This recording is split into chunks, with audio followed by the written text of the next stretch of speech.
नमामि धन्वन्तरिमादिदेवम्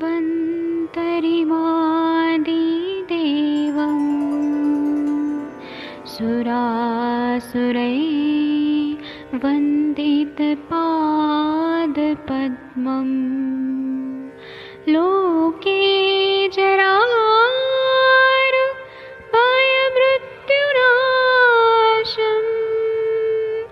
दातारमीशं विविधौषधीनां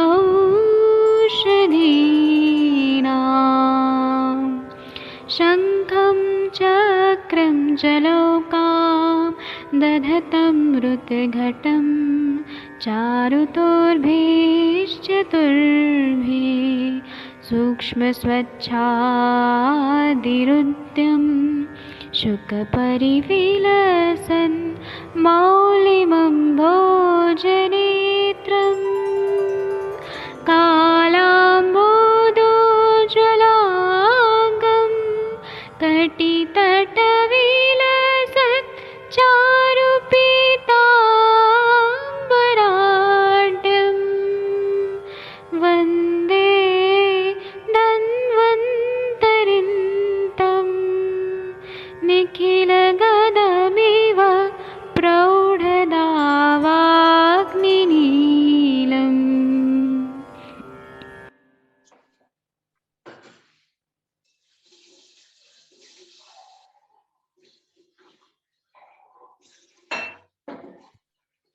प्रणाम सभी लोगों को। मैं वैद्य अरविंद पाठक पुणे महाराष्ट्र से आप सभी लोगों का स्वागत करता हूं।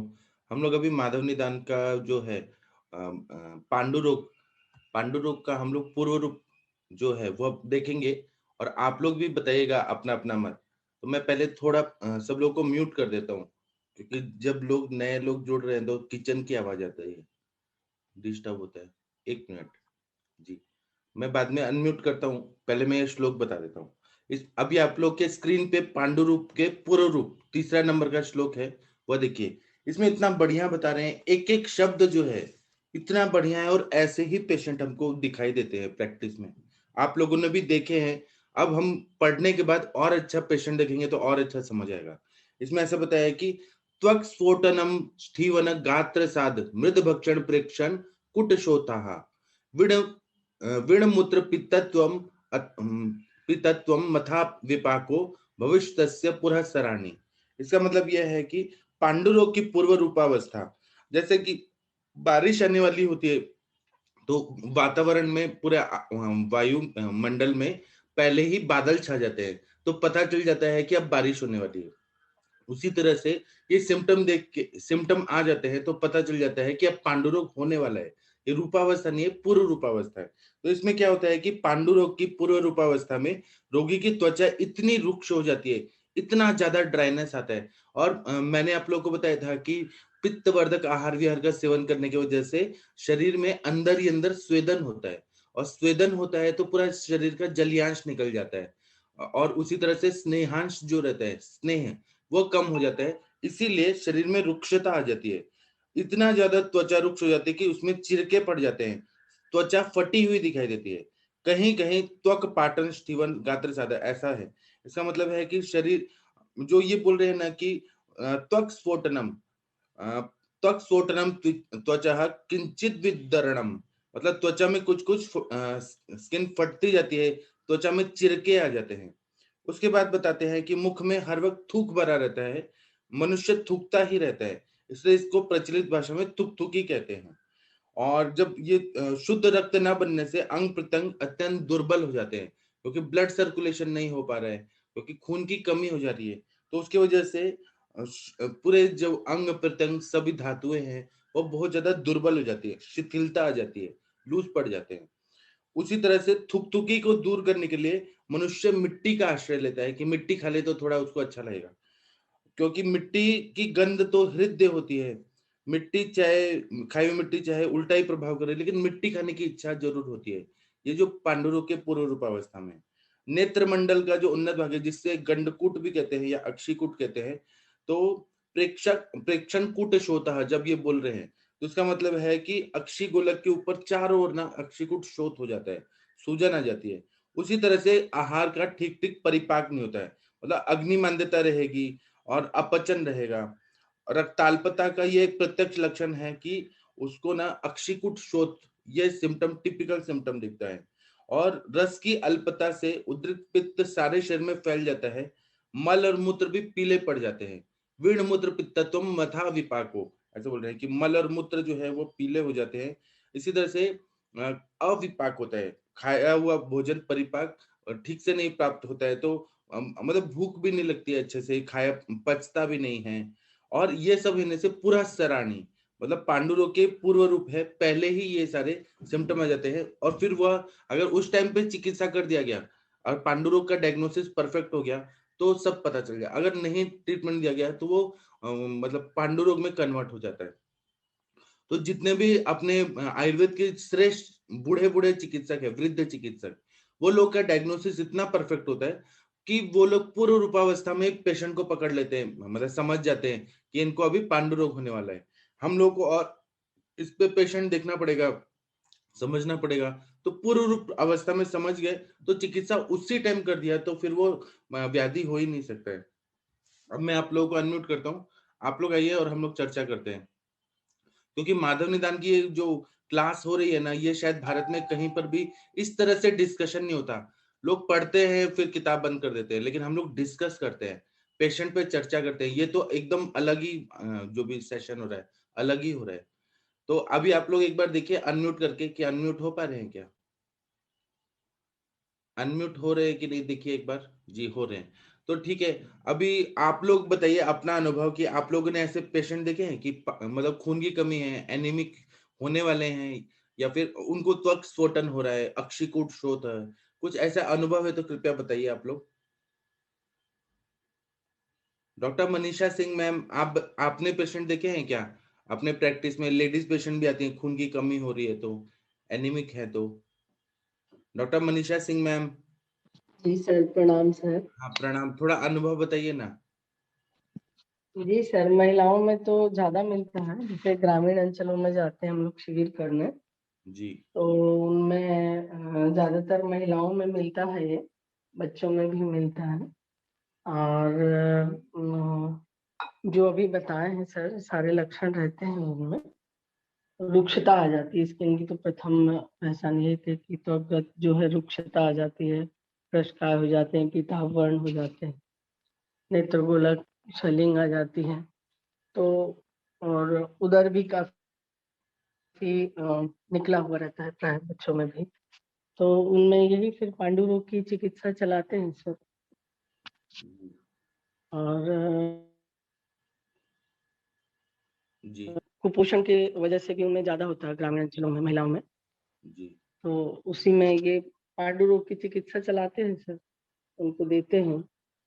जी ठीक है, थैंक यू आपका। डॉक्टर जी कंचन जी, आपकी प्रैक्टिस में ऐसे पेशेंट आते हैं जो अक्षिकूट शोथ है, त्वक स्फोटन है? जी सर। हाँ जी सर, ये बहुत ही कॉमन पेशेंट होते हैं। तो इसमें ना ये इतने सिम्टम्स आप जो आपने बताए वो तो रहते हैं सर, पर इसके साथ साथ मैंने श्वास की भी कंप्लेंट देखी है कि बहुत ज्यादा मतलब थोड़ा सा भी चल रहे हैं, घर में थोड़ा सा भी काम कर रहे हैं, महिलाओं में तो मोस्टली दिखता है, बच्चों में भी दिखता है, बड़ों में भी दिखता है सर। ये मतलब थोड़ा भी काम कर रहे हो, सांस फूल रही है, मुझे अभी थकावट हो रही है, मुझे चक्कर आ रही है, ऐसी भी कंप्लेंट्स रहती है उनकी। त्वचा में तो बहुत सारे चेंजेस दिखते हैं। अभी कभी किसी किसी का जैसे बोलते हैं कि अभी ना ये पूरा इसका कलर ना पहले बिल्कुल नॉर्मल था, अभी पूरा ऐसे पीला पीला लग रहा है। या फिर कोई बोलता है कि नहीं ये सफेद लग रही है, हाथ उनके दिखे हम तो बिल्कुल सफेद सफेद, लिप्स सफेद सफेद दिखते हैं। मतलब पूरा ऐसे वैवर्णता आती है, उनका जो कलर होता है वो वैसे नॉर्मल कलर नहीं दिखता है। ये अक्षिकूट तो बिल्कुल एकदम हमें दिखने में एकदम विजिबल दिखता है कि नहीं अक्षिकूट शोथ हो रहा है। और स्किन भी अगर देखे तो सर बहुत ही ड्राई ड्राई सी लगती है। मतलब वो पेशेंट दिखने में ही समझ में आ जाता है कि इसे कोई तो भी तकलीफ है। तो हम इसे जैसे क्वेश्चनिंग करते हैं तो हमें पता चलता है कि नहीं ये हो सकता है कि इसका ब्लड थोड़ा सा कम हो। बहुत सारे पेशेंट तो इन्वेस्टिगेशन करके आते हैं तो वो पता ही चल जाता है कि चलो एज भी कम है, पर बहुत सारे पेशेंट का इन्वेस्टिगेशन नहीं हुआ होता है तो भी हम इसे थोड़ा सा लक्षणों के आधार से हम इसे डायग्नोज कर सकते हैं सर। जी सर। तो त्वक स्फोटन में आप मतलब क्या करते हैं, आप क्या विचार करते हैं कि मतलब स्किन ड्राई हो गया तो क्या ट्रीटमेंट देते हैं? स्किन ड्राई हो गया मतलब ऐसे है सर कि उसे मतलब कि मैं ऐसे समझती हूँ कि उसका पूरा पोषण नहीं हो रहा है। अगर कैसे है, विंटर में अगर स्किन ड्राई हो रही है तो वो एक अलग बात होती है कि वो तो सबकी होती है, पर ये कोई भी सीजन में वो खुद बोलते हैं कि नहीं मेरे हाथों में मुझे बहुत सारी रुक्षता लग रही है। तो मैं तो मोस्टली कैसे है कि हम वहाँ पे जो भी मेडिसिन अवेलेबल है वो बाकी कंप्लेंट्स के साथ में लोहा सौ, पुनर्नरवादी मंडूर, आरोग्यवर्धिनी जैसे लक्षण है। बुधबक्षंजन्य लग रहा है तो मैं बच्चों में ऐड कर देती हूँ कृमि कुठार रस, विडंगा सौ ऐसे ऐड कर देती हूँ। अजमोदादी चूर्ण, संजीवनी वटी भी ऐड करती हूँ बहुत बार। तो अगर ये ऐड करने के बाद फिर मुझे लगता है कि स्किन रुक्ष लग रही है तो थोड़ा घी का इंटेक बढ़ाने के लिए बोल देती हूँ खाने में। ऐसे करने के बाद अगर 15 डेज में कुछ रिजल्ट आ रहा है तो फिर उसे कंटिन्यू करती हूँ फिर सर। हाँ, काढ़ी मॉइस्चराइजर मादी घृत, कटुकादी घृत, ये बहुत अच्छा सर। है।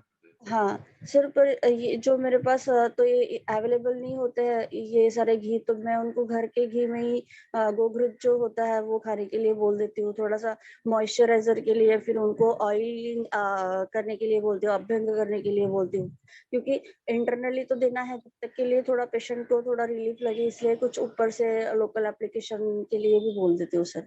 जी जी सर। थैंक यू आपका। अंजना मैम, आपके प्रैक्टिस में ऐसे आपने देखे होंगे तो वो अनुभव शेयर करिए प्लीज।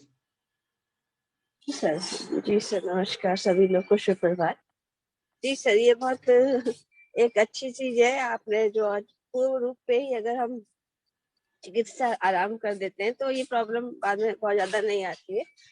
और ये सबसे ज्यादा अच्छी चीज लगती है कि ड्राइनेस जो आपका स्फोटन बताया है इन्होंने, मतलब ये है कि जो उसकी स्किन है, जैसे हम लोग हमें अभी भी याद है जब हम लोग बीएमएस कर रहे थे तो हम लोग क्लिनिकल क्लास हुआ करते थे, तो जो हमारे पेशेंट आते थे हमारे सीनियर्स हमारे क्लास लिया करते थे, तो उन्होंने कहा कि देखो उसकी जो हथेली और हाथ को ही उसने पेशेंट ने ऐसे दिखाया था सर, और वो हथेली हाथ की जो उसकी कहना चाहिए स्किन थी ना, उसमें एकदम जैसे दरारें पड़ रही थी, और उसमें अंदर से जैसे, क्योंकि वो किसान थी और काम करती थी खेत वगैरह में, तो एकदम ब्लैकिश हो रहा था, मतलब उसके हाथों में एकदम जैसे कहते हैं कि रेखाएं थी, और वो फटी तक स्फोटन एकदम बहुत बढ़िया पिक्चर मुझे आज भी याद है।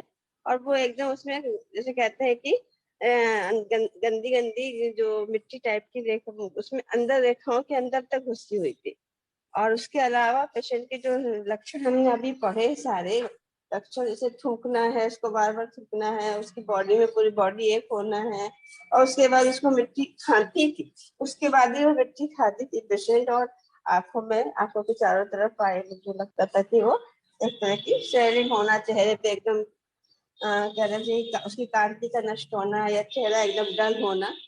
तो इस तरह की चीजें और पेशाब में और उसमें पीलापन आना, ये सब बहुत ही मतलब जो हम लोग क्रॉस क्वेश्चनिंग करते थे, लेकिन मुझे वो साइन अभी तक याद है कि जो हमारे सीनियर ने हमको बताया, और वो उसके जो दोनों हाथ हम वैसे से दिखाया और देखो कि ये क्या है, तो ये तो किस फुटन जीवन गात्र साथी हम लोगों ने दिमाग में तब से बना के रखा था।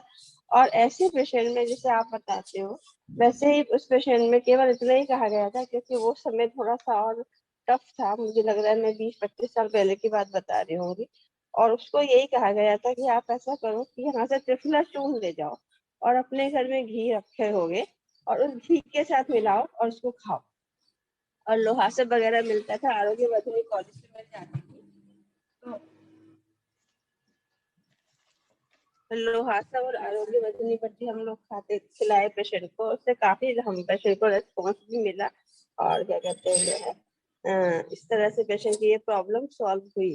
फिर उसका जब हम लोगों ने, क्योंकि जब पेशेंट आता है तो हीमोग्लोबिन जांच के लिए चला जाता है, और जब पेशेंट दोबारा आता है तभी उसकी रिपोर्टिंग होती है, क्योंकि बहुत ज्यादा पेशेंट होते हैं, और कॉलेज में तो तुरंत की तुरंत रिपोर्टिंग कभी कभी नहीं हो पाती थी। तो वो उस समय आई थी तो 6.5 पे आई थी हमारे पास। फिर इसमें यहाँ पे हम लोग जनरली जैसे भी अभी भी बात करके आए हैं, कृमि रोग पढ़ के आए हैं, ऐसे पेशेंट को हम लोग कृमि की चिकित्सा भी जरूर करते हैं। तो कृमि की चिकित्सा के समय पेशेंट को हम लोगों ने जो है वो दिया। इसमें कृमि चिकित्सा के साथ साथ जब हमने इस तरह की स्नेहन चिकित्सा दी, पेशेंट को बहुत अच्छे से रेस्पॉन्स मिला था। और ये आज भी मिलता है। पेशेंट जो जनरली पहले यही कंप्लेन लेके आता है, देखिए मैडम मेरी स्किन में बहुत ज्यादा ड्राइनेस हो रही है, स्किन फट रही है, स्किन में जब स्किन लगाते हैं, कुछ घृत वगैरह लगाते हैं तो थोड़ा आराम मिलता है, भूख नहीं लगना। ये specially in case of ladies, जहाँ भी हमारे पास पेशेंट उस तरह की आती हैं जो ब्लीडिंग वाली पेशेंट आती हैं, या जिनको एक्सेसिव जो है वो मेंस्ट्रुएशन हो जाता है ड्यू टू फाइब्राइड या ड्यू टू एनी कॉज, ऐसे पेशेंट में ये सारे लक्षण अभी भी मिलते हैं हम लोग को। और बहुत ही स्पेसिफिक लक्षण है त्वक स्फोटन वाला। ये मतलब ये मैं अभी भी स्टूडेंट्स को जो पढ़ाती हूँ तो इसी से स्टार्ट करती हूँ कि देखो जहाँ भी स्किन में इस तरह की लगता है प्रॉब्लम, तो ये पांडु रोग की तरफ जा रहा है पेशेंट, ये आप समझ लो। जी सर। जी। डॉक्टर एमवी सुशील सर, आप अनुभव बताइए, आप तो इतने बड़े सीनियर डॉक्टर हैं। डॉक्टर सुशील सर, आप सुन पा रहे हैं क्या? डॉक्टर एमवी सुशील सर, सर सुन नहीं पा रहे हैं। डॉक्टर और कौन बताएगा? सर नमस्कार। हाँ सर, बताइए सर। सर नेफ्रोटिक सिंड्रोम में भी ऐसा कुछ सिम्टम्स मैच करता है, 100%, तो हाँ। इसको इंटरप्रेट कर सकते हैं सर? हाँ, नेफ्रोटिक सिंड्रोम में भी एचबी कम हो जाता है, या कोई और व्याधि में भी होता है, पांडुता आने लगती है ना, तो ये सिम्टम दिखते हैं। त्वक स्फोटनम, अक्षिकूट शोथ, ये अविपाक, ये दिखता है। आपकी बात सही है।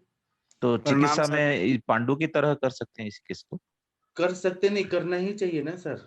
जी जी जी जी। पुनर्नवा मंडूर देते हैं, दाढ़ी मादिकृत देते हैं, ताप्या दिलाव जी देते हैं, देते ही हैं जी हम।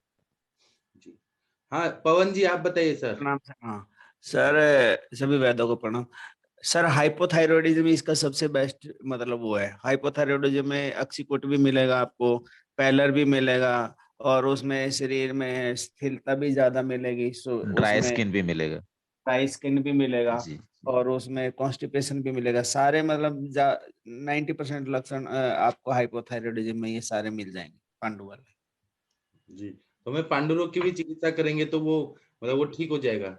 हाँ। अब सर पहले अब उसको दूसरे हम परपेक्ट से देखते थे, लेकिन अब ये पांडु रोग ये पढ़ने के बाद है ना, अब उसको थोड़ा और मोर कंसंट्रेशन करके देखेंगे। क्योंकि वैसे ना पहले तो मैं ऐसे करता था, जैसे उसमें हिसाब किताब लगा लेता था इसमें, जैसे देखने के बाद कौन सा दोष इसमें है। ज्यादातर तो लोग सर वात और कफज वाले ज्यादा मिलते हैं, जैसे ड्राइनेस स्किन रहना, वायु की दृष्टि से ड्राइनेस ज्यादा बढ़ती है, और मुंह में बार बार थूक आना, वो कफज की दृष्टि से। तो मैं उसको उस परपेक्स में देख के, और एचबी तो कम मिलता ही था, फिर तो एचबी के लिए तो अलग से दे देता था, और वात और कफज का वो हिसाब किताब लगा के फिर वो उसमें करता था चिकित्सा। अच्छे परिणाम मिलते थे, पर अब और भी ज्यादा बढ़िया मिलेंगे। और कल भी मैंने सर, मैं किसी एक डॉक्टर के पास बैठा था, हमारे यहाँ पे एक आयुर्वेदिक डॉक्टर है, मेरे को पता लगा आयुर्वेद का काम करता है। मेरे को इच्छा होती है मैं कुछ अलग से सीखूं देखूं। कल मैं स्पेशल उनको मिलने के लिए गया, और उनका बड़ा अच्छा काम है सर, बहुत ही बढ़िया। एक बच्चा है सर, कल उनके पास अराउंड 12 ईयर्स का था, वो थर्ड या फोर्थ टाइम आया होगा। तो उस बच्चे की यही कंप्लेंट थी सर, बैठे थे उसको यही था, देखने में पैलर लग रहा था और अक्सीकोट स्वेलिंग लग रहा था उस पे। उसकी बेसिक कंप्लेंट थी, उसकी बॉडी पे इतनी ज्यादा इचिंग थी, कहीं निशान नहीं थे। तो उसके फादर कहते, डॉक्टर साहब ने उनको एक मल्लम दिया लगाने के लिए। तो वो ये कहते थे सर, ये इसके ना जो कलाइयों पे इतनी ज्यादा, शाम को इतनी ज्यादा खारिश होती है ना, मल्लम का थोड़ी देर असर रहता है, और उसके बाद फिर स्टार्ट हो जाता है। मतलब जैसे ही कुछ थोड़ी देर मल्लम लगाते तो स्किन उसके 5 मिनट बाद ही ड्राई हो जाती थी। और उन सर ने कहा मल्लम ज्यादा से ज्यादा लगाए। मेरे को लगता है उनको वो बात समझ नहीं आई भाई बच्चे को एग्जैक्टली प्रॉब्लम क्या है। वो उन्होंने वही चिकित्सा उनमें ही दे रहे थे, वो गंधक रसायन वगैरह ना, जो मतलब जो ईचिंग वगैरह में हम लोग देते हैं। उनको लगता है उनका हिसाब किताब नहीं आया भी बच्चे को क्या एग्जैक्टली वो पांडु रोग का ही बच्चा था। वही और तो, ये सारे लक्षण उसमें अंश मिल की रहे थे। कमी हो जाती है, अंदर ही पूरा कम हो जाता है। इसमें प्यास भी लगती है बहुत ज्यादा, क्योंकि गला हाँ, वो बच्चे का यही थे लक्षण सर, प्यास से ज्यादा लगना और ईचिंग, स्किन बहुत ज्यादा एकदम से ड्राई हो जाना। वैसे तो स्किन का टेक्सचर तो उसका सही था, पर वो कहती है भाई मेरे को ना तुरंत मतलब स्किन में ड्राइनेस होने से ना ईचिंग बहुत ज्यादा, जैसे कलाइयों पे ना। वो कहते, उसके फादर साहब कह रहे थे भाई ये बच्चा ना रोने ही लग जाता है, और उस पे निशान भी नहीं थे ऊपर कुछ, जैसे ना हम कोई फंगल व्याधि वगैरह के देखते हैं ना जैसे उसमें, और कोई ऐसा जैसे एलोपैथी में हम कहते हैं टीनिया इन्फेक्शन वगैरह, तो ऐसा नहीं था उसको कुछ भी। और उसका बिल्कुल क्लासिकल फीचर था सर, फेस उसका पैलर था, ऑक्सीकोट स्वेलिंग थी उसकी, और उसका जो टंग निकाल के देखा वो साम टंग थी, जैसे कफज वाला फीचर नहीं रहता उसमें, वैसा फीचर था इसलिए उसमें। तो माधव निदान सेशन का इतना ज्यादा इंपॉर्टेंस है कि हम जब पढ़ते हैं तो हमें समझ आता है कि मैं उनको सर बता के आया कल सर को, मैंने जी कहा हमारा आयुष दर्पण कैसे से चलता है और आप भी ज्वाइन करो। जी, बहुत बढ़िया। और डॉक्टर वर्षा कौशिक मैम, डॉक्टर प्रीति महेश्वरी जी, आप लोग बताइए। बहुत सारे गवर्नमेंट ऑफिसर्स भी हैं यहाँ पर, जो गवर्नमेंट में बहुत सारे पेशेंट का एक्सपोजर होता है, तो आप लोग का कोई एक्सपीरियंस है तो बताइए। और सर इसमें तो जी प्रेगनेंसी में तो मिलते ही है 90% लेडीज में, कितना रहता ही है, खा जाती है, चूल्हे के चूल्हे खा लेती हैं यहाँ तो, अच्छा, मिट्टी मिट्टी। के। हाँ जी, वो ज्यादातर तो प्रेग्नेंट लेडीज में ज्यादा मिलते हैं सर। वो तो कैल्शियम की और कमी बच होती है इसलिए और मिट्टी। हाँ, बच्चों में ज्यादा मिलते हैं। नहीं सर, कैल्शियम उसमें भी रहता है, जैसे ऑक्सीकोट स्वेलिंग रहता है, और स्फोटन भी मिलता है, और जैसे सांस फूलता है, और वो हम जैसे स्केलरा का वो करते हैं तो वो वाइट कलर का मिलता है। वो तो मृतिका भक्षण वो है उनमें पांडु। उनमें ज्यादातर वही रहते हैं सर, जैसे ना कई लेडीज जो फॉलोअप के लिए जाती है ना, उसके लिए कि CHC या PHC के अंदर, वो खाते नहीं है वो आयरन की टेबलेट, उनको डाइजेस्ट होता नहीं है, अजीब अजीब सा फील होता है, तो वो ला ला के घर रखते रहते हैं। फिर हम यही बोलते हैं आप ये आयरन की टेबलेट और वो कैल्शियम की नहीं खा रहे हैं, इसी वजह से हो रहा है, फिर वो देते हैं तो फिर उनका ठीक हो जाता है। और डिवर्मिंग तो जरूर कराते ही कराते हैं। जी, डॉक्टर मोनिका मैम, आप कुछ बोल रही थी। प्रणाम सर, प्रणाम सभी को। सर वही बोल रही थी कि मृतिका भक्षण जन्य पांडु, मतलब ऐसा बोल रहे हैं ना सर? जी जी, पूर्व रूपावस्था में भी खाने का मन करता है, बाद में तो वो मृत भक्षण पांडु हो ही जाता है, उसमें कृमि जी उत्पन्न होते ही है। और छोटे बच्चे तो कितना खाते हैं, छोटे छोटे बच्चे तो दीवारों में ऐसे चाटते रहते हैं, उनको कली मिल जाए तो दीवारों पे पेंट लगा वो भी खा जाते हैं, मिट्टी भी खाते रहते हैं बच्चे तो, और वही ये होता है ना, कपड़े भी खाते रहते हैं, और वो जैसे कागज वगैरह वो भी खाते रहते हैं। छोटे बच्चों में तो बहुत ही ज्यादा ये कॉमन प्रॉब्लम है। जी, और किसी को कुछ एक्सपीरियंस बताना है तो बताइए, नहीं तो हम आगे बढ़ते हैं। डॉक्टर MV सुशील सर, आप नहीं बता रहे हैं, इतने अच्छे डॉक्टर हैं आप। डॉक्टर पूजा रच मैम, आप लोग बताइए। डॉक्टर नवजोत कौर मैम, आपने पांडुरोग के पेशेंट देखे हैं तो बताइए, तो हम आगे बढ़ते हैं। अब हम वातज पांडुरोग के लक्षण देखेंगे। इसमें टिपिकल वात के सारे सिम्टम दिखेंगे, केवल वात के। चौथा नंबर का श्लोक देखिए, इसमें वायु का डोमिनेंस रहता है, तो वायु का रुक्ष गुण बहुत ज्यादा बढ़ गया है, और वायु का शीत गुण, तो इसमें सारे वही सिम्टम दिखेंगे। श्लोक में देखिए, इसमें बोल रहे हैं कि त्वग्मुत्र नयनादिनाम रुक्ष कृष्णारुणता भताः अरुणा भताः वात पांडवामय तोद कंपानाः भ्रमयादयः। इसका मतलब यह है कि वातिक पांडु रोग में त्वचा, मूत्र, नेत्र, नख और विष्ठा, मतलब जो पुरुष है वह सब क्या होता है, रुक्ष होता है और बहुत ज्यादा ड्राई होता है, और कृष्णारुण रहता है, लालिमा युक्त रहता है, और कालिमा युक्त लाल रहता है, ऐसी आभा लिए हो जाता है। इसके अतिरिक्त क्या होता है कि शरीर में तोद होगा, पूरा बॉडी में पेन होता है बहुत ज्यादा, क्योंकि वायु का प्रकोप है यहाँ पे। कंपकपी होती है, कंपन होता है, फिर आना होता है, पेट ऐसे फूल जाता है, तोद कंप आना भ्रमयादया, तो भ्रम होगा। फिर अंग भेद, पूरे बॉडी में ऐसे लगता है जैसे भेदन कर दिया है, भेदनवत वेदना होती है, शूल होता है, ऐसे उपद्रव हो जाते हैं। और टीकाकार बोलते हैं कि वातिक लक्षणम आह त्वग इत्यादि। वातिक लक्षण जो है वह त्वग आदि से बताया है। अत्र कृष्णारोण भता न पांडुतम मति क्रामति अन्यथा पांडुरगत्वा भावः।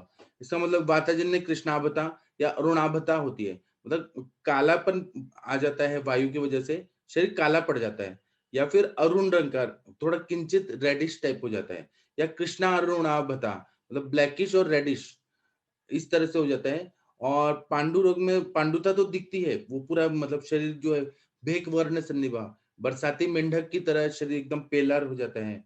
उसमें त्वचा का कलर जो है वो एकदम निस्तेज हो जाता है, जैसे लगता है ओजशय हो गया, पूरा निस्तेज हो जाता है, शरीर काला पड़ जाता है। और ऐसे बताते हैं कि उक्तम च सुश्रुते सर्वेषु चेतेष्विह पांडु भावो यथोति कोठता यद्यो अधिकोतः खलु पांडुरोगः इति भ्रमाद्य इति आदि शब्दन वेदशूलादीनाम ग्रहणम।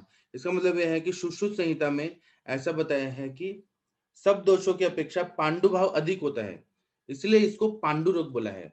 पांडु भाव का मतलब है कि पूरा शरीर का त्वचा है और चेहरा है उसका निस्तेज पना, ऐसा लगता है कि पूरा उसने खाया पिया नहीं इतने दिन से, पूरा निस्तेज हो जाता है। भ्रमायादय शब्द से वातिक शूल वगैरह बढ़ जाता है, मतलब तोद होगा, कंप होगा, आना होगा, भ्रम होगा, भेद होगा, शूल होगा, ये सारे सिम्टम्स इसमें आ जाते हैं। ऐसा वातज पांडु रोग के हैं। तो आप लोग कुछ बताइए अपना अनुभव, ऐसे पेशेंट देखे हैं तो। डॉक्टर प्रशांत भट्ट जी आप कुछ बताएंगे? डॉक्टर शशि तिवारी जी, वंदना पाठक मैडम जी, आप लोग बताइए। नमस्ते हाँ प्रणाम।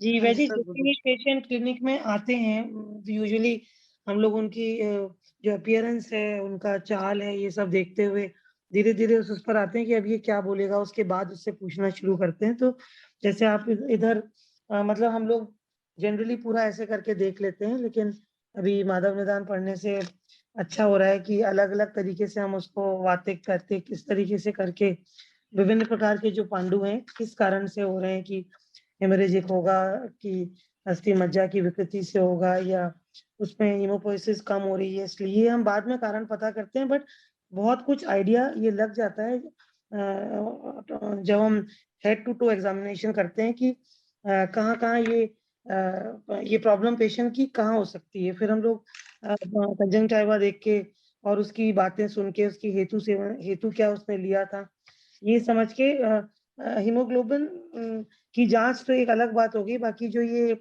आप अलग अलग सिम्टम्स बता रहे हैं, ये सच में जैसे दिमाग में ऐसे घूम रहे हैं कि पेशेंट आता है तो हम लोग अब डिफरेंशिएट कर सकते हैं कि वातिक पैतिक, और इस हिसाब से हम थोड़ा सा ट्रीटमेंट में डिफरेंस कर देंगे तो बहुत जल्दी उसके रिजल्ट्स जो है मिल सकते हैं। जी वैसे मैंने तो रक्त प्रदर के पेशेंट में भी देखा है ऐसा, खून की कमी हो जाती है, हैवी मेंसेस आ रहे हैं तो उनको वातज पांडु रोग के सारे सिम्टम ये सब दिखते हैं।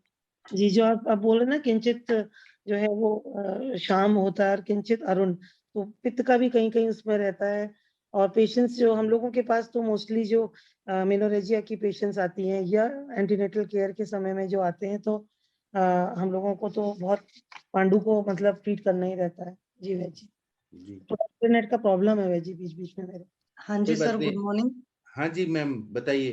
हाँ जी सर, ये जो त्वक स्फोटन है, अच्छी कुट सूत है, सर्वांग वेदना है, सुश्रुत ने डिफाइन किया हुआ है, मैंने सुश्रुत वगैरह कई बार पढ़ी है, तो उसमें था तो एनीमिक जो भी पेशेंट आते हैं या कभी भी किसी को ड्राई मतलब स्किन की प्रॉब्लम रहती है, इचिंग की प्रॉब्लम रहती है, तो मैं इस चीज को हमेशा कंसिडर करती थी कि ब्लड की प्रॉब्लम होगी, तो मैं खुद ही से ही पूछती थी कि क्या आपको पूरे बदन में दर्द रहता है, तो फिर पेशेंट बोलता है हाँ, तो मैं उसमें फिर मेन फोकस करती थी कि हाँ पांडु है, उस हिसाब से ट्रीटमेंट देना है। आपका थोड़ा दीपन पाचन अभी मुझे ज्यादा समझ में आया, अदरवाइज ये समझ में आता था पांडु का क्या हिसाब किताब है। क्या दीपन पाचन क्या समझ आ रहा है आपको? जैसे सर पहले मैं क्या है कि ट्रीटमेंट करने में मेरा एक फिक्स होता था कि मैं आरोग्यवर्धनी हर किसी को देती थी, मतलब मेरा 90% प्रिस्क्रिप्शन में आरोग्यवर्धनी फर्स्ट कंटेंट होता ही था। तो 2-3 चीजें जैसे अभी ज्यादा समझ में आई, जैसे उस दिन वो पेशेंट थी ना जो आमवाद की मैंने दिखाया था बच्ची को, तो ये जब शुरुआत में आई थी तो इसके 2 प्रॉब्लम थे। मेन इसका पीरियड का प्रॉब्लम था, मतलब मेन डिस्मेनोरिया फादर ने जो बोला था, और फिर बाद में मैंने देखा ब्लड वगैरह ऐसे तो एचबी कम था, तो उसमें भी मुझे एनीमिया लगा था, तो एनीमिया के भी ट्रीटमेंट दिए थे, जैसे धात्री लो वगैरह ये सारी चीजें दी थी। तो आरोग्यवर्धनी चलाती थी तो आराम तो रहता था, बट अभी ज्यादा समझ में आया, अभी एक चीज और समझ में आई कि अगर दीपन पाचन औषधियां चलाते हैं तो जैसे रस औषधि वगैरह महंगी पड़ती है, तो वो चीज सस्ता रहेगा।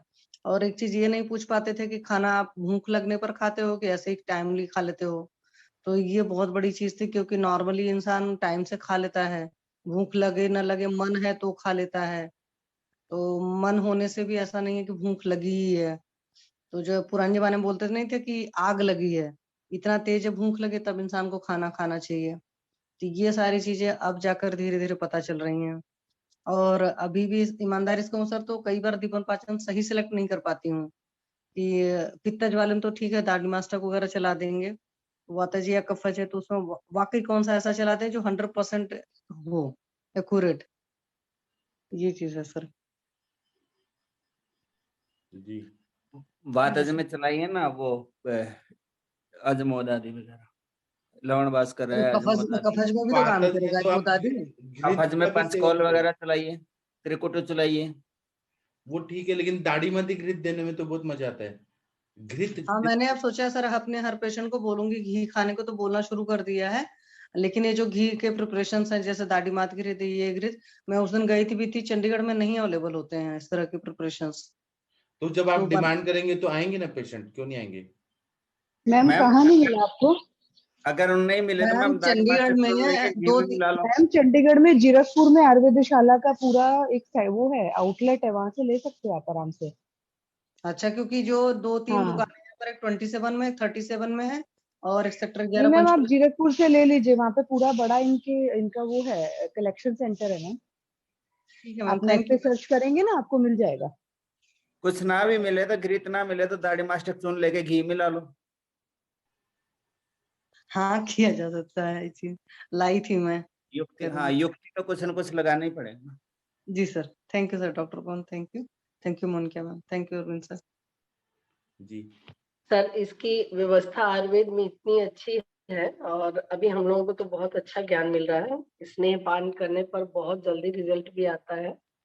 एलोपैथी में आयरन फॉलिक एसिड डायरेक्ट देते रहते हैं, इसीलिए लोगों का रिकवरी भी जल्दी नहीं होता है सर, और वो लंबे समय तक एनीमिक बने रहते हैं, जीवन पर्यंत बने रहते हैं। लेकिन हमारी आयुर्वेद में और ये माधव निदान में और आयुष दर्पण में विशेष तरह से जो चिकित्सा की जो पद्धति बताई जा रही है मूल रूप से, वो अति उत्तम है सर, बहुत बहुत। और अभी तो ऐसा लग रहा है कि सभी लोग निष्णात हो गए हैं आयुर्वेद में, और एकदम फटाफट इलाज, परफेक्ट इलाज कर लेंगे। जो स्नेह पान का है व्यवस्था, गांव में ऐसा बता नहीं पाते थे, डायरेक्ट हम लोग औषधियां चूज करके और पांडु रोग से संबंधित हम लोग दे देते थे। लेकिन अभी स्नेह पान का इतना अच्छा रूट कॉज बताएं सर, और माधव निदान में, तो ये बहुत सहज हो गया सर, और और बहुत एलोपैथी जल्दी। डॉक्टर्स तो घी वगैरह का मना करते हैं। जी सर, एलोपैथी घी और वो कभी भी लंबे लंबे समय तक, कई वर्ष तक रिकवरी नहीं मिलती है सर, उससे और कई सारे प्रॉब्लम आ जाते हैं उनको। जी सर, थैंक यू। सर ये घी बताने से ना बहुत सारे बूढ़े बूढ़े मेरे फैन हो गए हैं। हमारे अच्छा हरियाणा कल्चर घी दूध सही है, और हमारे जितने बुजुर्ग लोग थे तो वो तो हमारे यहाँ कल्चर रहता था ऐसे डायरेक्ट घी पीने वाला। घृत पान बहुत ज्यादा लोग करते थे, जैसे खेत में से काम करके डायरेक्ट मुंह के लगाया और पी गए, दूध को ऐसे मुंह के लगाया पी गए। अब उन लोगों का ये खाना पीना बंद होता है ना, और उन लोगों को बड़ा अजीब लगता है, वो तरसते रहते हैं रोटी को खाने के लिए। अब मैं बोलता हूँ ना घी खाना है, तो पता बुजुर्ग क्या बोलते हैं, आप ना घर वालों को बोलो, ये देते नहीं है। और हमारे तो बुजुर्ग लोग ऐसे हैं जो बीमार है ना, उनको अगर खाने पीने की बात उनके आगे चल जाए घी दूध की, और वो खाट पे लेते हैं, ऐसी बातें सुन के बैठ जाते हैं, एनर्जी लेवल बढ़ता है उनका, भाई हमारी बात हो रही है। जी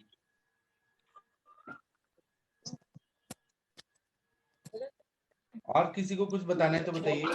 प्रणाम सर। आप प्रणाम सर, बताइए सर। सर मेरे पास एक ARF का बच्चा आया था, एक तो उसका हीमो HB4 था सर। अच्छा हाँ सर, और सर वो मुश्किल 1 महीना लगा होगा और रिकवर कर गया, और 10 दिन में सर उसका मैंने ताप्यादी वगैरह दिया, प्रणवादी मंडूर इस तरह से दिया था, तो 10 दिन में ही सर उसका 6 ग्राम हो गया था। अच्छा हाँ सर, एकदम आपने परफेक्ट ट्रीटमेंट दिया sir, proud of you sir. Thank you sir. जी, और किसी को कुछ बताना है तो बताइए। सर मेरा एक पेशेंट है, जी तो सर कभी गरीब फैमिली से है, महिला है, करीब 27-28 साल की है। तो सर उसके कभी कहीं पे विस्फोट होता है, कभी कहीं पे विस्फोट होता है, और फिर पानी निकलता है उससे, और जो है नंबनेस आ रही है उस एरिया में, और थोड़ा सा जो जहाँ पे विस्फोट हो जाता है तो वहां पे तो थोड़ा सा वाइट पैच बन जाता है। तो सर ये बहुदोषावस्था है, इसमें आप वमन विरेचन कराइए ना, शरीर शुद्धि करा दीजिए। तो सर ऐसा तो नहीं लेप्रोसी की ओर जा रहा हो, ये कुष्ठ की ओर? जो भी है आप ना उसको स्नेहन शोधन करा के वमन करा दीजिए, सारा पित्त कफ निकल जाए। अच्छा सर, हाँ, शोधन करा दीजिए। अभी तो मैंने सर शुरुआत में एकदम आई थी तो मैंने सूक्ष्म त्रिफला दे दिया उसे। ठीक है, वो अच्छा किए, लेकिन शोधन करा देंगे तो ज्यादा अच्छा रहेगा। अच्छा सर, ठीक है सर, थैंक यू। और शोधन के बाद सर ये ट्रीटमेंट दे दें? हाँ, क्या कहते हैं, सूक्ष्म त्रिफला है, और क्या दे सकते हैं सर? AKT दे दीजिए, या फिर गंधक रसायन दे दीजिए, आरोग्यवर्धिनी दे दीजिए, पंचतिक्त घृत गुकुल दे दीजिए। जी। हाँ, और महातिक्त घृत पंचतिक्त घृत, महानिम्बादी घृत, ऐसे घृत दे देंगे तो वो सारा स्किन को अच्छा कर देगा सर। तो सर ऐसा तो नहीं है लेप्रोसी में जा रही है कुष्ठ में? आने दीजिए ना, हम ठीक कर देंगे ना, आने ही नहीं देंगे। ठीक सर, ठीक, thank you sir. Thank you. और किसी को कुछ बताना है तो बताइए। डॉक्टर प्रिया जी, आप कुछ बताना चाहती हैं? प्रणाम सर। हाँ जी, प्रणाम, बताइए। तो जो इनके पेशेंट में व्हाइट स्पॉट बन रहे हैं तो उसमें स्पर्श पता चल रहा है कि नहीं? इस पर बहुत हल्का सा मालूम पड़ रहा है, बहुत है। अच्छा, जी, जैसे अगर डीप स्पर्श का स्टिमुलाइज हो। ज्ञान नहीं होगा जी। नहीं, स्पर्श का ज्ञान तो हो रहा है उसे। हाँ हाँ जैसे डीप स्टिमुलाई दिया आपने, पिंच कर किया, तो कहती है हाँ मतलब जितनी जितनी तेजी से पिंच किया इतनी तेजी से महसूस नहीं होता है, वो हल्का सा महसूस होता है। अच्छा, जी। हाँ तो वो कुष्ठ की तरफ जा सकते हैं जी। जी डॉक्टर साहब प्रणाम। हाँ प्रणाम, बताइए। सर मैं एक पेशेंट है लगभग 55 ईयर एज का, और अचानक से उसका HB वो बिलो 4 चला गया, 3.8। जी, तो इसमें कारण क्या हो सकता है अचानक से ऐसा होना? बाकी उसको कोई किसी तरह की दिक्कत नहीं हो रही, उसने जांच करा, हाँ थोड़ा अंगमर्द जरूर उसको महसूस हुआ और कमजोरी महसूस हुई, बट कोई पेलर उसके चेहरे पे नहीं आया। मतलब कोई सामने वाला देख करके नहीं महसूस कर सका कि इसको इतना सीवर एनीमिया हो सकता है। फिर उसने जो है वो 3 यूनिट ब्लड की चढ़वाई, तो उसके बाद में फिर उसका जो HB लेवल है वो 9 हुआ। तो इसमें मूल कारण हम क्या माने कि भाई किस वजह से अचानक से इस प्रकार की रक्ताल्पता का होना, वो किस तरफ हमें संकेत तो करे? आपको हेतु निकालना पड़ेगा ना सर, पूरा केस टेकिंग। सर उसका, हाँ जैसे सर ने बोला हेतु निकालना पड़ेगा। बेसिकली आपको जब बहुत सारे कारण होते हैं एनीमिया के, कई लोगों को ओकलट ब्लड होता है, ओकलट ब्लड स्टूल का चेक कराते हैं ना, उसमें ब्लड मिलता है। कई बार इंटेस्टाइन में कहीं न कहीं से लीक होता रहता है, उसमें आपको कोलोनोस्कोपी वगैरह और एंडोस्कोपी करा के देख लेना चाहिए, कहीं न कहीं से वहां से लीकेज वगैरह तो नहीं है, ठीक है ना। टॉयलेट से ब्लड आता है तो हमें वो पेशेंट को भी नहीं दिखता भाई ब्लड आ रहा है, उसका स्टूल टेस्ट करेंगे ओकलट ब्लड के लिए, तो आपको वहां कोई न कोई सिम्टम जरूर मिलेगा। बाकी यो कोई प्रत्यक्ष, हाँ प्रत्यक्ष कोई कारण उसको भी अर्श है या अर्श के माध्यम से? अर्श का तो सर आपको बताई देगा ना, अर्श का तो पेशेंट डायरेक्टली बताई देगा, पर हाँ, ये एक ऐसा छुपा सिस्टम है जैसे ओकलट ब्लड वाला, ये किसी को समझ में आता नहीं है, तुरंत पता नहीं लगता है, ना पेशेंट को पता लगता है ना कुछ पता लगता है, ठीक है ना।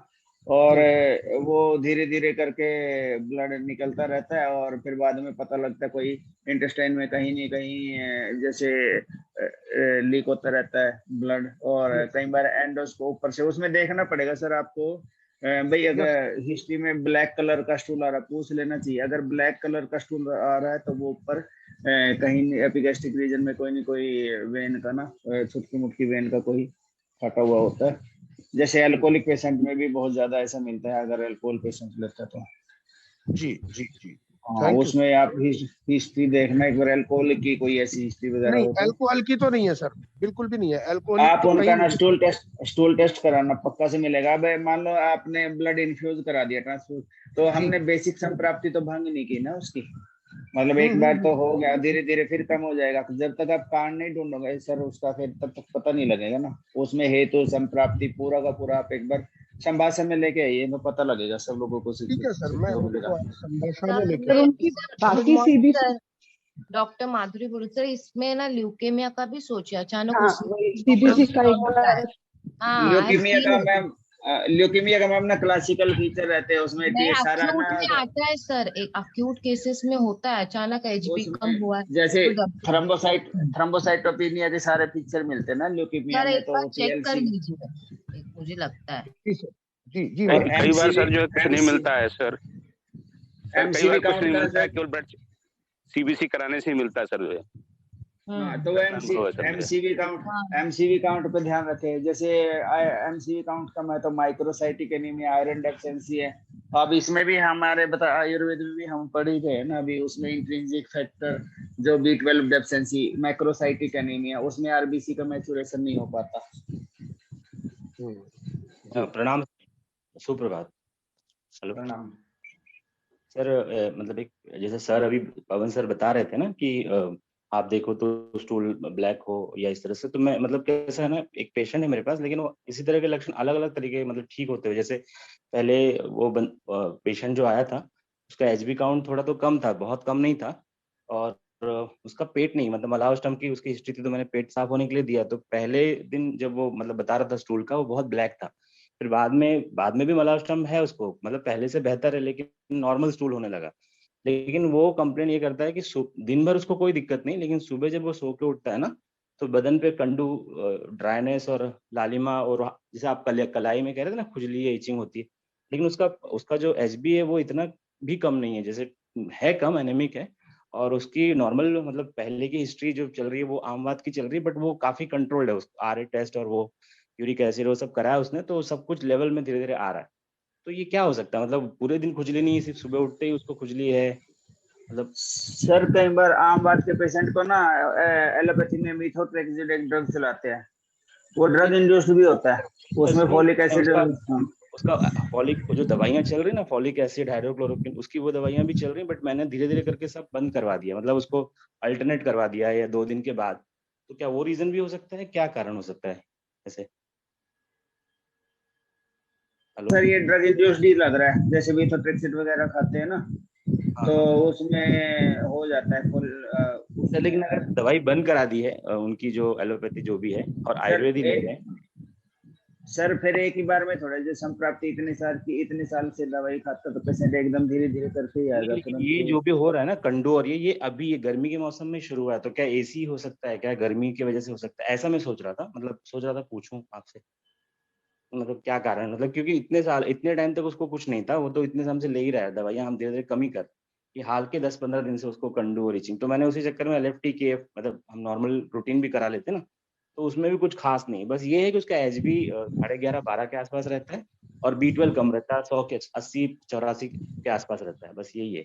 तो क्या ये भी पांडु में आएगा, क्या करें? हेतु संप्राप्ति देखा सर आपने, उसका स्केलर कैसा था, पूरा हिस्ट्री के क्या खाता है क्या पीता है, सर वो तो बहुत ही और कहीं संतुलित है, पे ईचिंग वगैरह नहीं निशान जैसे ना टीनियम में होते हैं, ऐसा निशान कोई नहीं, निशान तो खैर वो रैशेस बहुत मोटे मोटे रैशेस नहीं है, जैसे क्या बोलते हैं उसको, शीत पित्त जैसा नहीं, लेकिन खुजाने पे, इचिंग करने पे हल्का लाल होता है, और वो फिर ठीक हो जाता है। लेकिन वही इचिंग दिन में करो ना, मतलब ऐसे ही ट्राई भी करो कि भाई क्या पता लालिमा आती है, तो कुछ नहीं होता, बट सुबह ही होता है ये खाली। तो ये क्या है, मतलब क्योंकि दिन भर एकदम परफेक्ट है, सुबह उठने के बाद ही उसको होता है, तो मैंने यही सब सोच के उसको मतलब एक बार विरेचन में भी करवा दिया कि पित्त का कोई संप्राप्ति बन रही हो ऐसे, लेकिन फिर पित्त और कफ का तो सर मिलेगा। सर वमन कराना चाहिए, क्योंकि सुबह तो वैसे ही कफ का काल होता है, तो उस टाइम पे इचिंग हो रही है, क्योंकि सुबह का मॉर्निंग का टाइम है, तो मॉर्निंग के टाइम में तो कफ का काल ही होता है ना। पर मैं ये जानने की कोशिश कर रहा था कि आम बात के पेशेंट में ऐसा होता है क्या, मतलब इस तरह के लक्षण मिलते हैं? आम बात भी है, स्वतंत्र व्याधि, परतंत्र व्याधि, वो भी हो सकता है ना, दो व्याधियां साथ में हो सकती हैं। हाँ, क्योंकि मैंने ना उसका जब वो वात रक्त भी पहले प्रिज्यूम शुरू में जब ट्रीटमेंट शुरू करा तो वात रक्त करके ही करा। फिर जब ब्लड प्रोफाइल सब कराया है और उसके लक्षण मतलब यूरिक एसिड सब कंट्रोल होना उसके बाद भी नहीं हो रहे, तो फिर आम वात की चिकित्सा शुरू करी। आम बात के साथ ये भी हो सकता है, मतलब 2-2 व्याधि, 3-3 व्याधि, 10-10 व्याधि भी हो सकती है साथ में। हाँ, लेकिन सर वो बंदा मतलब उसका जो दिनचर्या वो काफी सही रखा है, व्यायाम करना, समय पे भोजन, जो आप बोलते हैं ना लंघन के हिसाब से रहना, ये तो थोड़ा बहुत संप्राप्ति पूरा भंग नहीं हुआ है। और आपने कहा था ना तो बीच में मैंने वो स्नेहन भी करा दिया था, मैंने कहा क्या पता आम का पाचन हो गया, और क्योंकि वो अंगुलियों में कटकट भी बता रहा था तो वो भी मैंने शुरू कर दिया बीच में, तो ठीक है। बट यही मैं सोच रहा था कि सुबह ही कंडू क्यों, तो मैडम कह रहे हैं कि कफ का काल, कोई विशेष कारण उसमें पता लगाने जैसा है क्या? उसमें चौहान सर, जैसे हाँ मैं कई बार ऐसे देखता हूँ प्रैक्टिस में, जैसे मैं पहले एलोपैथी प्रैक्टिस ज्यादा करता था, तो जिसमें मैं यूरिक एसिड जिनमें ज्यादा बढ़ता है ना यूरिक एसिड, हाँ उन जी सर। लोगों को कंडू होता ही होता है, टीचिंग होता ही होता है। और जैसे हम टेबलेट एलोपैथी में जैसे फैबुक्सा वगैरह या जाइलोरिक वगैरह देते और थोड़ा दीपन पाचन पे काम करते थे, तो उस पे उसको आराम आता था। बहुत सारे लोग उसकी दूसरी चिकित्सा करते हैं, जैसे एंटी एलर्जिक दे देते हैं, सेट्रिजिन दे देते हैं, बेटनिसोल वगैरह या स्टीरॉइड वगैरह, पर उसमें यूरिक एसिड अगर ज्यादा बड़ा मिलेगा तो फिर वो वात रक्त पे ही अभी उसमें आप यूरिक एसिड का ही मैंने कहा ना कि ये पुरानी अब तो यूरिक एसिड कहीं ऑन पेपर तो दिखता नहीं है, और बीच में उसको मैंने पंचतिक्त घृत वगैरह भी किया था कि शायद जैसे सर ने समझाया था ना कि अगर ये है तो इसके साथ ये ऐड कर देना। हाँ, एक चीज नोटिस करी, हाँ वो बता देता हूँ, पंचतिक्त घृत देने से बीच में उसको एक कंडू नहीं, मतलब सुबह जो कंप्लेंट थी ना वो कम हो गई थी। तो क्या लगातार देते रहो, क्योंकि वो मैंने बंद करा दिया, फिर से एक 3-4 दिन उसको बोला ले लो, फिर बंद कर दिया, तो क्या एक्चुअली सर मैं बोलती हूँ थोड़ा सा। सर जो आपने बहुत अच्छे से सारी बातों को, पेशेंट को बहुत अच्छे से क्लोज मॉनिटरिंग में देखा है, और यहाँ पर जो पेशेंट की प्रॉब्लम है वो आप फिर हम वहीं जाते हैं, ये गृहिणी दृष्टि और यकृत विकार से संबंधित है, क्योंकि यहाँ पर हमारी जो सार और किट का विभाजन पे आप काम करेंगे और अच्छे से रस धातु बने, और अच्छे से जो यकृत की जो उत्तेजित करने वाली दवाएं हैं, जो हमारे अच्छे से मेटाबॉलिक या धात्वाग्नि लेवल पे जो काम आप करेंगे सर, तो अब आपको बहुत अच्छे से इसका रिस्पॉन्स मिलेगा। और आपने खुद ही एक अच्छा सा पॉइंट बता दिया कि तिक्त रस प्रधान औषधियां या तिक्त घृत से हमें आराम मिला। तो यहाँ पर जैसे आप कह रहे हैं ना कि यहाँ अग्नि पे थोड़ा सा काम करिए, थोड़ा सा अग्नि जब दीप्त हो जाएगी तो सारों किट का विभाजन अच्छे से होगा। और जो आम अभी बन रहा है वो प्रॉपरली जो है अभी आम का एब्जॉर्प्शन, ये आम अभी पूरी तरह से खत्म बॉडी में नहीं हुआ है, चाहे वो मॉडर्न मेडिसिन के साइड इफेक्ट मान लीजिए, चाहे पेशेंट की अपनी जो कहना चाहिए कि उसकी जो फिजियोलॉजी है, रस धातु रक्त धातु जो बन रही है वो उतनी अच्छे से शुद्ध नहीं बन रही है। तो यहाँ पर आपको थोड़ा सा लीवर पे जैसे कालमेघ है, कुटकी है, भूमि अमल की है, इससे सिद्ध घृत और पंचतिक्त घृत, इस हिसाब से आप मॉर्निंग में अगर 3 महीने 4 महीने भी दे देंगे, मात्रा देखते रहिए और उसका लिपिड प्रोफाइल और एलएफटी कराते रहिए, तो मुझे लगता है हल्का नित्य विरेचन देने से या फिर त्रिशोल, ये निशोथ है या आरगवध है, इसके साथ में भी अगर आप घृत दे सकेंगे तो धारीमष्टक घृत वगैरह, तो भी पेशेंट को बदल बदल के मेडिसिन देना चाहिए, सारी मेडिसिन एक साथ नहीं देना है। या फिर कुटकी के साथ भी हम कभी कभी कुटकी को भी घृत के साथ संस्कारित कर देते हैं, और गुटकी घृत या कालमेघ घृत की बना के आप पेशेंट को दे सकते हैं, तो आपको रिस्पॉन्स और अच्छा मिल जाएगा। और और ये क्या सुबह होगा उससे, हाँ उससे क्या, हाँ सर, ये मॉर्निंग में ही देते हैं मतलब? हाँ सर, सुबह ही दीपन पाचन वाली जो प्रक्रिया, विरेचन वाली प्रक्रिया सुबह रसायन काल में ही दीजिए, 6 बजे 7 बजे, 6 बजे 5 बजे तक दे देते हैं हम लोग पेशेंट को मॉर्निंग में उठ के, इफेक्ट आएगा सर। अंजना मैम प्रणाम, आपने बिल्कुल सही कहा मैम। हमारे लिए तो ये आम है, पर मॉडर्न वालों के लिए तो ये यूरिक एसिड है। आम क्या है, ये उनके लिए तो यूरिक एसिड है, हम उसको आम बोलते हैं, वो यूरिक एसिड बोलते हैं, बस यही डिफरेंस है। हम दीपन पाचन करके ठीक कर लेते हैं, पर वो उसको जो दवाई देके जो पहले आम जो यूरिक एसिड बढ़ा उसके साथ बॉन्ड बना के दवाई को बाहर निकलते हैं, हम संप्राप्ति भंग करते हैं, वो उसको दबाते हैं, फर्क इतना ही है, उनको ज्यादा नहीं। टैपिंग करके जो इंग्लिश मेडिसिन ले रहा था, हाइड्रोक्लोरोक्विन या फॉलिट्रैक, वो सब धीरे धीरे बंद करवा रहा हूँ, तो सही कर रहा हूँ ना, क्या कर रहा हूँ? हाँ हाँ बिल्कुल बिल्कुल सही सर, आप लगातार उसी क्लोज मॉनिटरिंग में रखिए और उसको उस तरह की मेडिसिन एकदम हटा के और अकॉर्डिंगली आप अपने अकॉर्डिंगली देखिए, और अभी आप और आगे पढ़ोगे तो आपको ये सारे लक्षण भी मिलेंगे जो हमारे पांडु के भेद बताए हैं, उसमें ये सारे लक्षण धीरे धीरे मिलेंगे, आपको और क्लियर होता जाएगा। और एक चीज पाठक सर को धन्यवाद भी कहना था, उस दिन उनसे पूछा था ना, एक पेशेंट हमारी आई थी बहुत ज्यादा ब्लीडिंग की, तो मैंने उसको ब्लीडिंग, कुटजा, अरिस्ट और वो सब दे के बंद कर दिया। लेकिन बाद में जब कंप्लेंट आई तो उसको बहुत ज्यादा मिट्टी खाने की इच्छा हो रही थी और जॉइंट्स में दर्द था, तो सर ने प्रवाल पंचामृत 5-5 गोली खाने को कहा था ना। तो सर पाठक जी हैं ना, अरविंद सर जी? हाँ मैं हूँ। हाँ सर, जी तो वो मैंने दिया ना, तो आज बहुत खुश थी पेशेंट। उसका फोन आया था, उसका हाथ का दर्द और वो सब ठीक हो गया। अब उसको इच्छा नहीं हो रही कुछ खाने की, तो इतना इंस्टेंट रिलीफ हो जाता है, मतलब मैं तो हैरान हो गया। मतलब प्रवाल उसमें पंचामृत क्या है? वो पार्थिव द्रव्य ही है और वो उसमें कैल्शियम कार्बोनेट है। हाँ, पर ये जो उसको क्रेविंग थी मृतिका की, मतलब मिट्टी खाने की, वो तुरंत चली गई। मतलब मैं वही सोच रहा था असर करता है, पर इतना इंस्टेंटली हो गया। मैं तो बड़ा चौंक भी गया, खुश भी हो गया कि चलो उसका प्रॉब्लम सॉल्व हो गया। ये सब प्रैक्टिस से मिलता है ज्ञान। पेशेंट सिखाते हैं हमें कि ये देने से ये। और जो आपने कुटेजा रिस्ट और नागकेशर चूर्ण दिया वो भी जल्दी काम किया ना? हाँ जी सर, बहुत जल्दी काम किया वो। तो फिर से बताइए क्या दिया था, प्रवाल पंचामृत कैसे दिया? 5-5 गोली सर ने जब खाने के लिए दिया था दिन में। अच्छा अच्छा, हाँ। सर आपका बहुत बहुत धन्यवाद सर। आपकी वजह से मेरी प्रैक्टिस थोड़ी अच्छी हो रही है धीरे धीरे। थोड़ी नहीं, आपका तो बहुत अच्छा होने वाला है। आप सोच भी नहीं सकते हैं, आप तो नंबर 1 होने वाले हैं मुंबई में। मुंबई के बादशाह बनने वाले हैं आप तो। जी सर, जी जी। ये आयुष दर्पण पे जो अनुभव शेयर किया जाता है, कोई चीज छुपाया नहीं जाता कि आपका भी बढ़े, आपका भी बढ़े, आपका भी बढ़े। तो इसलिए तो सब अच्छा हो रहा है ना। और एक चीज और कहनी थी सर, ये अब तो पेशेंट, मतलब पहले 10-12 पेशेंट, अब तो मैं परेशान हो जा रहा हूँ। 30-40 पेशेंट आ रहे हैं, मतलब तो समझ में नहीं आ रहा कि इनको इतने सारे पेशेंट को फिर कैसे हैंडल करें। इनका केस टेकिंग में हमारे इतना। जमदग्नि सर हैं, सुबह 1000 पेशेंट और शाम को 1000 पेशेंट करते हैं, लेकिन उनके अंडर में 150 डॉक्टर्स का टीम है, तो 1000 पेशेंट डेली देखते हैं वो। ठीक। जी, आपको तो बहुत आगे जाना है अभी। जी सर, शुक्रिया सर। जी, और किसी को कुछ बताना है बताइए। जो भी लोग आते हैं ना, जो भी डिफिकल्टी आती है, आप लोग पूछा करिए, हम तुरंत बताएंगे आपको कि ये करिए और तुरंत रिजल्ट आएगा।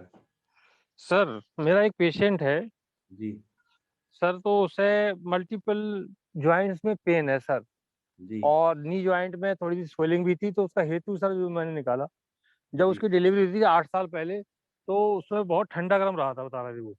कभी हाथ ठंडे में डालना, कभी मतलब गर्म में डालना, तब से दर्द स्टार्ट हुआ है। जी उन्होंने एलोपैथ कुछ भी नहीं लिया है। तो मैंने सर आरए फैक्टर कराया, तो वो भी थोड़ा बढ़ा हुआ आया था, यूरिक एसिड सही आया था, ज्वाइंट एक्सरे कराया वो नॉर्मल आए थे। जी तो क्या देना चाहिए सर इससे? ज्वाइंट मैं पेन तो हो रहा है और डिलीवरी के बाद हो रहा है ना? हाँ, डिलीवरी के बाद सर। तो डिलीवरी के बाद उन्होंने ठंडा पानी में हाथ डाला होगा और हाँ बिना। सर, हाँ, और वो बता रही थी कभी ठंडे में कभी गर्म में, बच्चे के चक्कर में कभी मतलब गर्म में डालना है, कभी ठंडे में डालना है, कभी गर्म में कभी ठंडे में, इस तरह से उनका रहा सर। सूती का तो परिचर्या नहीं फॉलो किया है। नहीं, वो तो कह रही थी मतलब जो है वो मैंने पूछा भी था सूतिका परिचर्या के बारे में, तो जो इधर देते हैं हरीरा वगैरह देते हैं सर, वो सब लिया था उन्होंने। नहीं, अगर वो सब की होती तो ये व्याधि नहीं होता। आप उनको क्या करिए कि घृतपान कराइए और अभ्यंग और बस्ती, अनुवासर मात्रा बस्ती, ये दे देंगे तो ज्वाइंट पेन ठीक हो जाएगा। जैसे शीरबला तेल का मात्रा बस्ती, सहचरादि तेल का दे दीजिए, जी सर। बलाश्वगंधादि तेल या चंदन लाक्षादि तेल से अभ्यंग दे दीजिए और घृतपान करा दीजिए। तो उसमें अश्वगंधा घृत, विदार्यदि घृत, बहुत सारे घृत हैं। या तो तिक्त रसात्मक दीजिए या मधुर रसात्मक, या दाढ़ीमादी माँ घृत दे दीजिए। गुगुलू तिक्तम घर दे सकते हैं सर? गुगुल तिक्त घृतम दे दीजिए। और ये गूगल कल्प दे दीजिए, महायुगराज, त्रयोदशांग, लाक्षादी, आभा गुगुल, ऐसे कुछ दे दीजिए, ठीक हो जाएंगे। थोड़ी सर उनकी अग्नि भी मंद थी, तो मैंने सर उन्हें पंचकोल को दिया था सर, और आपकी सर आम पाचक बटी थी। तो फोन आया अगले दिन जी कि क्या कहते हैं पूरे शरीर में दर्द होने लगा हुआ है, तो मैंने फिर पंचकोल बंद करा दिया, फिर सही हो गया वो उनका। हाँ, उसमें कभी कभी चित्रक होता है ना, तो उससे कुछ कुछ प्रॉब्लम हो जाती है। जी सर। और मेरा जो आम पाचक बटी है उसमें क्या है मालूम है? उसमें चतुरुष्ण है, मतलब शुंठ मरीच पिपली और चव्य, इसका ही भावना दिया है 45 टाइम्स, और जी उसकी सर। गोलियां बना दी है। तो ये आम पाचक बटी है, चित्रक नहीं है उसमें, और ना रसकल्प है वो। हाँ तो सर वो आज आने वाले हैं एक्चुअली, तो मैंने सोचा सर डिस्कस कर लिया जाए, किया आप दिया जीवन है। पाचन करके और हाँ घृत सर। पिला दीजिए, 2-2 चम्मच, 4-4 चम्मच, जितना आप दे सकते हैं उतना। अच्छे जी घृत भी सर। दे दें या गूगल तिक्त घृत दे दें, और जी बस्ती सर। का सेवन करिए, मात्रा बस्ती डेली। और ठीक बोलिए सर। 3 महीना कंटिन्यू लेना है मात्रा बस्ती, तो परमानेंट ठीक हो जाएगा। और सर जो उनका क्या कहते हैं आर्य फैक्टर बढ़ा हुआ आ रहा है 23 आया है सर, तो उसका सर मतलब आम बात की टेंडेंसी नहीं हुई कोई सर इस तो तरह से? आप देखिए उनका ज्वाइंट में कैसा स्वेलिंग है, आमवात वाला है कि ऑस्टियोआर्थराइटिस संधिवात वाला है? ठीक। और दूसरा बात, आप ना उनको ये बात बताइए कि प्रेगनेंसी के डिलीवरी होने के बाद आपने ठंडा पानी में हाथ डाला था, तो एयर मॉलिक्यूल्स जाके वहां पे ये सारा प्रॉब्लम कर रहे हैं। शैतान बच्चा वाला कॉन्सेप्ट बताएंगे तो बच्चे को सबको समझ आएगा। शैतान बच्चा जाके वहां पे रुक्षता कर रहा है, ड्राइनेस कर रहा है, तो इसीलिए हम जैसे सर कल आपने अपने लक्ष्य बताया सामवायु और आमवात, हाँ तो मेरी समझ में आया सामवायु है कि कभी इस जॉइंट में हो रहा है कभी इस जॉइंट में हो रहा है, लेफ्ट राइट कर रहा है सर। हाँ आज तो मैं और अच्छा बताऊंगा आमवात का, मैंने अभी सुबह 4 बजे से बहुत पढ़ाई किया है। जी सर। जी हाँ, डॉक्टर रवि कुमार जी आप कुछ बताना चाह रहे हैं sir? Sir doctor Ravi Kumar Singh sir. जी सर प्रणाम जी। कल आपने सर, जब अपने बारे में बताया ना, तो मुझे बहुत सारे लोग का फोन आया कि हमें बहुत इंस्पिरेशन मिला सर की बात सुन के। अरे सर अभी तो एक्चुअली लग रहा है कि अब हम आयुर्वेद पढ़ रहे हैं सर जो है। अभी तो सर बीएमएस में एसएल पे एडमिशन लिया सर जो है, क्योंकि अब कंसेप्ट जाके सर क्लियर हो रहे हैं, जो कंसेप्ट उस समय क्लियर नहीं हुए थे अब जाके सर क्लियर हो रहे हैं। जैसे अभी सर आप बता रहे हैं कि बॉर्डर वाले आयरन देते हैं, कॉन्स्टिपेशन हो जाता है, और मैंने प्रैक्टिस में देखा भी है सर जो है कि मॉडर्न का आयरन देने के बाद कॉन्स्टिपेशन हो जाता है। पेशेंट जनरली या तो लूज मोशन या कॉन्स्टिपेशन बताता था, तो अब क्यों होता था अब सर ये समझ में आ रहा है कि वहाँ रुक्षता हो जाती थी। तो अब सर आगे से मैं भी सर जो है घृतपान कराया करूंगा। और दूसरी बात सर मुझे ये कहना था कि अभी यूरिक एसिड की चर्चा हो रही थी सर, तो मैंने अपनी प्रैक्टिस में मैंने जो देखा है कि यूरिक एसिड अगर विद इन नॉर्मल रेंज भी रहता है और अगर हायर साइड में है तो उसको जो है गाउट के सिम्टम मिलने लगते हैं। तो हम ये मान के छोड़ दे के इसको कि नहीं इसको यूरिक एसिड नहीं बढ़ा है और ट्रीटमेंट न करे तो सफलता नहीं मिलती है। मैं तो जब हायर राइट साइड में जाता है विद इन नॉर्मल रेंज रहता है ट्रीटमेंट शुरू कर देते हैं और सर पेशेंट को आराम मिलने लगता है। ये सर मेरा अपना अनुभव है। बहुत बढ़िया। ये छोटी छोटी बातें रहती है जो यहाँ डिस्कस होती है ना, ये किताबी ज्ञान से नहीं होगा, ये मतलब अनुभव जन्य ज्ञान है, और फिर डिस्कस किया है ना तो बहुत सारे कॉन्सेप्ट क्लियर होते हैं। जी तो सुनिए ना, थोड़ा ब्रेक ले लेते हैं, 5 मिनट बाद फिर मिलते हैं, हम लोग ब्रेक ले लेते हैं। जी प्रणाम सभी लोगों को, थैंक यू, धन्यवाद। धन्यवाद सर।